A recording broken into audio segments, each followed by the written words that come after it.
Hello friends, ಇಲ್ಲಿ ನಾನು instant ಶೇಂಗಾ ಚಟ್ನಿ ಹೇಗೆ ಮಾಡೋದಂತ ಹೇಳ್ತೀನಿ.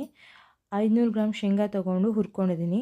ಮತ್ತು ಒಂದು ಬಾಣಲಿಲಿ 2 ಸ್ಪೂನ್ ಎಣ್ಣೆ ಹಾಕ್ಕೊಂಡು ಅದು ಬಿಸಿ ಆದಮೇಲೆ 1.5 ಸ್ಪೂನ್ ಅಥವಾ 2 ಸ್ಪೂನ್ ಜೀರಿಗೆ ತೊಗೊಂಡಿದ್ದೀವಿ. 5 ಬಿಡಿಸಿರೋ ಬೆಳ್ಳುಳ್ಳಿ ಹಾಕ್ಕೊಂಡಿದ್ದೀನಿ.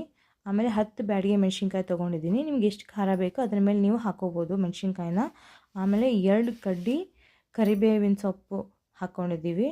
ಇದನ್ನೆಲ್ಲ ಸ್ಟಿರ್ ಫ್ರೈ ಮಾಡಿಕೊಂಡು ಲೈಟ್ 2 ಮಿನಿಟ್ಸ್ ಫ್ರೈ ಮಾಡಿಕೊಂಡು ತಣ್ಣಗಾದಮೇಲೆ ಮಿಕ್ಸಿ ಜಾರಿಗೆ ಹಾಕ್ಕೊಂಡಿದ್ದೀನಿ. ಮಿಕ್ಸಿ ಜಾರಿಗೆ ನಾನು 2ರಿಂದ 3 ಸ್ಪೂನ್ ಬೆಲ್ಲ ತೊಗೊಂಡಿದ್ದೀನಿ. ಆಮೇಲೆ 1ರಿಂದ 2 ಪಿಂಚು ಹಿಂಗೆ ಹಾಕ್ಕೊಂಡಿದ್ದೀವಿ. ಇದನ್ನೆಲ್ಲ ಹಾಕ್ಕೊಂಡು ನಾವು ಫಸ್ಟು ಫೈನ್ ಪೇಸ್ಟ್ ಮಾಡ್ಕೋತೀನಿ. ಆಮೇಲೆ ರುಚಿಗೆ ತಕ್ಕಷ್ಟು ಉಪ್ಪು ಹಾಕ್ಕೊಂಡು ಗ್ರೈಂಡ್ ಮಾಡ್ಕೋಬೋದು. ಸ್ವಲ್ಪ ಫೈನ್ ಪೇಸ್ಟ್ ಈ ಥರ ನೋಡಿ. ಹೀಗಾದಮೇಲೆ ಶೇಂಗಾ ತೊಗೊಂಡು ಅದನ್ನು ತರಿಯಾಗಿ ರುಬ್ಕೋಬೇಕು. ಫೈನ್ ಪೇಸ್ಟ್ ಮಾಡ್ಕೋಬೇಡಿ, ತರಿಯಾಗಿ ರುಬ್ಕೊಳ್ಳಿ.